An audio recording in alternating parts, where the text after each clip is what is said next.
Mon podcast IMO.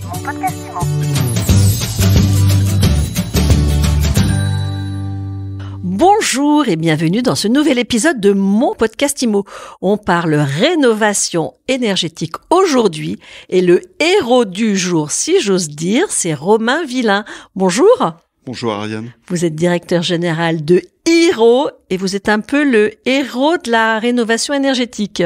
On n'a pas la prétention d'avoir des super pouvoirs, mais notre ambition, c'est de permettre à chacun de reprendre le pouvoir sur son logement et d'apporter cette ouverture dans l'écosystème pour enfin réussir à massifier la rénovation énergétique. Depuis bientôt un an, on a accompagné plus de 12 000 projets de rénovation énergétique, ce qui représente environ 28 millions d'euros d'aides et primes collectées pour un total de 120 millions d'euros de projets de travaux financés. Vous existez depuis quasiment un an. Vous vous considérez comme une PropTech, comme une FinTech ? On est, dans nos origines, clairement une PropTech, puisque notre donnée, notre data, est issue des données immobilières, des données du bâtiment, ce qui nous permet d'apporter une expérience personnalisée. Maintenant, au quotidien, on apporte avant tout une solution de financement de la rénovation énergétique. Donc, ça ressemble davantage à une expérience de FinTech, où l'enjeu est d'apporter de la simplicité et de la pédagogie à l'utilisateur. Je suis propriétaire d'une passoire thermique. Comment ça marche ? Qu'est-ce que vous me proposez ? Déjà, qu'est-ce qu'une passoire thermique ? Ce sont ces fameux logements avec une étiquette DPE, F ou G. On en a 1 sur 5 parmi le parc de logements en France. Le bon conseil, c'est déjà de faire déplacer un auditeur spécialisé qui viendra auditer le logement et identifier les travaux à réaliser. On est en partenariat avec un réseau national d'auditeurs. Et ensuite vient la liste de recommandations des travaux à réaliser et l'estimation du montant des travaux.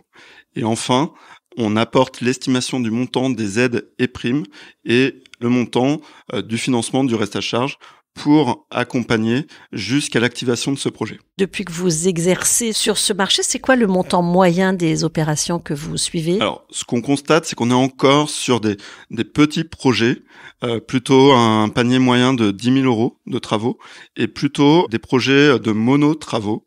On est encore assez peu dans une démarche de rénovation globale, mais on va y venir avec l'actualité réglementaire dès 2023, puisqu'à partir du 1er janvier 2023, les logements G avec une consommation supérieure à 450 kWh par mètre carré à l'année ne seront plus louables. Et donc ça, c'est le début d'une série, puisqu'ensuite en 2025, c'est l'ensemble des logements en G qui ne seront plus disponibles à la location. Et 2028, les logements F. Donc on voit qu'on a une disparition quelque part programmée de toute une partie du parc de logements français. Et du coup, les propriétaires vont devoir raisonner de manière globale pour conserver leur attractivité de location et surtout conserver la valeur de leur patrimoine. Est-ce que vous pouvez estimer le coût des travaux de remise aux normes ? Les prix peuvent varier quand même assez fortement selon qu'on soit en Île-de-France ou pas. Mais en moyenne, on constate entre 450 € et 500 € du mètre carré. On est globalement sur un budget de l'ordre de 40 000, 45 000 € pour une surface moyenne en France. Alors sur ces 40-45 000 €, quelle est la partie prise en charge par les aides ? Alors, elle est encore trop faible cette partie. Aujourd'hui, nous, ce qu'on observe, c'est les aides et primes représentent en moyenne 20% du montant total des travaux. Cela varie selon la région pour les certificats d'économie d'énergie et selon le niveau de revenu pour ma prime rénov. Alors j'ai 40 000 € de travaux, je fais appel à vous, on va récupérer 10 000 € d'aide, grosso modo. Il faut voir votre situation personnelle, mais oui, c'est à peu près ça. Et vous rémunérez comment ? Nous, on est avant tout un prestataire de service. Du coup, on a des frais de service.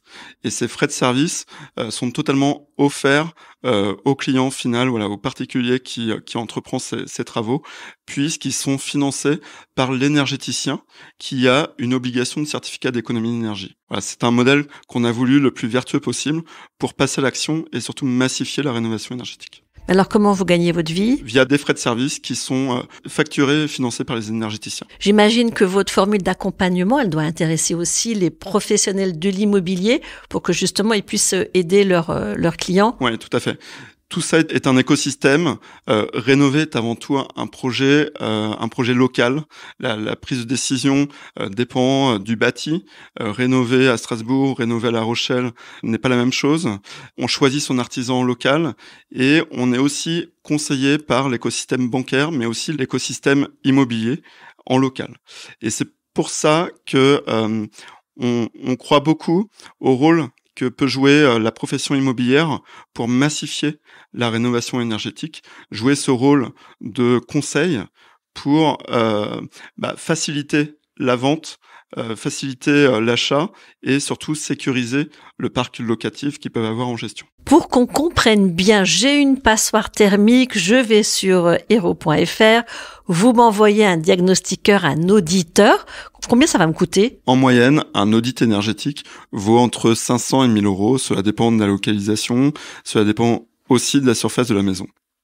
Un DPE, lui, coûte entre 250 et 300 euros. Il existe des aides permettant de prendre en charge une partie de l'audit énergétique pour les plus modestes jusqu'à 550 euros. Si on veut en savoir plus, on va sur hero.fr. Merci beaucoup Romain Villain. Je rappelle que vous êtes directeur général de Hero. Merci. Et je vous dis à très vite pour un nouvel épisode de Mon Podcast Immo à écouter sur toutes les plateformes et sur MySuite Immo. Mon Podcast Immo.